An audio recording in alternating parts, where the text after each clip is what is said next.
এ যেন 5 তারকা হোটেল, কেবল সাজসজ্জাতেই খরচ 17 কোটি টাকা, আর সুইমিং পুলে 6 কোটি টাকা।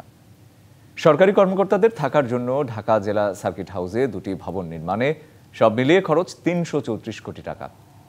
আওয়ামী লীগ আমলের বিলাসী অনেক প্রকল্প অন্তর্বর্তী সরকার বাতিল করলেও সার্কিট হাউসের ক্ষেত্রে হয়েছে ব্যতিক্রম। বিশেষজ্ঞরা বলছেন, বর্তমান প্রেক্ষাপটে বিলাসী প্রকল্প বাস্তবায়নের কোনো প্রয়োজন নেই। এ বিষয়ে আরও জানাতে বার্তা কক্ষ থেকে যুক্ত হচ্ছেন স্টাফ রিপোর্টার ইকবাল অনিক।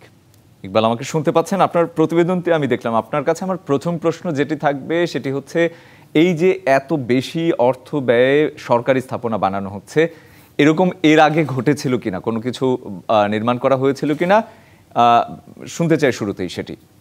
রঞ্জন, এই যে সরকারি যে প্রকল্পটি দেখছেন, যে জেলা পর্যায়ে কিন্তু সার্কিট হাউস নির্মাণ করা হয়েছে, সেগুলোতে কিন্তু ব্যয় ধরা হয়েছিল সর্বোচ্চ 80 কোটি টাকা পর্যন্ত।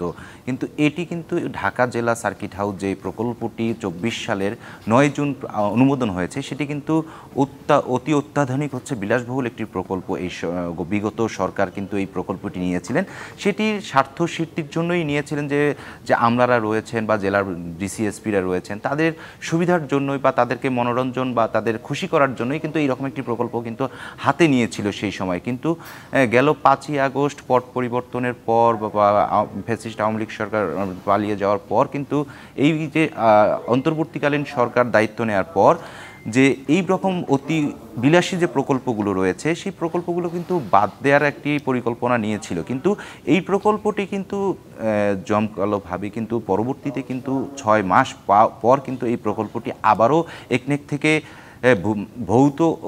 ভৌত বিভাগ থেকে কিন্তু এটির অনুমোদন নেওয়া হয়। তারপরে কিন্তু এই বছরের মে মাসে কিন্তু এটি টেন্ডার আহ্বান করা হয়, জুনে কিন্তু এটার দরপত্র উন্মুক্তও করা হয় এবং সেখানে কিন্তু একটি কোম্পানি কিন্তু মনোনীত করা হয়েছে। সেই কোম্পানিটি কিন্তু এখন কার্যাদেশের অপেক্ষায় রয়েছে, মানে টেন্ডার আর কিছুদিনের মধ্যেই কিন্তু তারা যে গণপূর্ত অধিদপ্তরের সঙ্গে যে এগ্রিমেন্টটি রয়েছে, সেই এগ্রিমেন্টটি করবেন। এগ্রিমেন্টটি করার পরে কিন্তু তাদের কার্যক্রমটি শুরু হবে। এটি কিন্তু 2024 সাল থেকে 2027 সাল, মানে প্রায় 3 বছর মেয়াদী একটি প্রকল্প।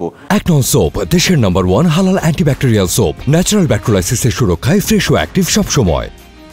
যেখানে বিশ্বের কোনো দেশে কিন্তু এরকম সরকারি সার্কিট হাউস নেই, যা বিশ্লেষণ করে দেখা গিয়েছে। আরেকটি বিষয়, যে এই ভবনটি নির্মাণের জন্য যে ব্যয়টি ধরা হয়েছে, সেটি কিন্তু প্রায় 334 কোটি টাকার মতো। তো এখানে যে প্রকল্পের ভিতরে যে জিনিসগুলো রয়েছে হচ্ছে 2টি ভবন তৈরি হবে, একটি 13 তলা এবং একটি 8 তলা। সেটির বেসমেন্ট সহ প্রায় 250 কোটি টাকার মতো নির্ধারণ করা হয়েছে এবং সাজসজ্জার পেছনেও কিন্তু অনেক অর্থ লগ্নি করা হবে, অর্থাৎ বাড়তি অর্থ।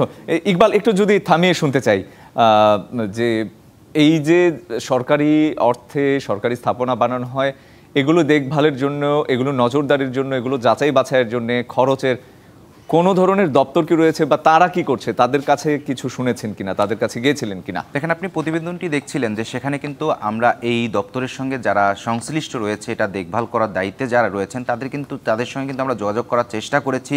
আমরা প্রতিটা জায়গা থেকেই কিন্তু ব্যর্থ হয়েছি। আমরা জানার চেষ্টা করেছিলাম যে এই প্রকল্পটির বাংলাদেশের এই বর্তমান প্রেক্ষাপটের প্রয়োজন আছে কিনা, বা কেন এই প্রকল্পটা নেওয়া হচ্ছে হাতে, বা যেহেতু 64 জেলায় যে সার্কিট হাউসগুলো রয়েছে, সেগুলোতে কিন্তু আপনার আর এই ব্যয় হয়েছিল 70 থেকে 80 কোটি টাকা। কিন্তু সেখানে ঢাকা জেলা সার্কিট হাউস নির্মাণে কেন 350 কোটি টাকার মতো ব্যয় করা হবে, এই জিনিসটি জানার চেষ্টা আমরা করেছিলাম, কিন্তু সবখান থেকেই আমরা ব্যর্থ হয়েছি।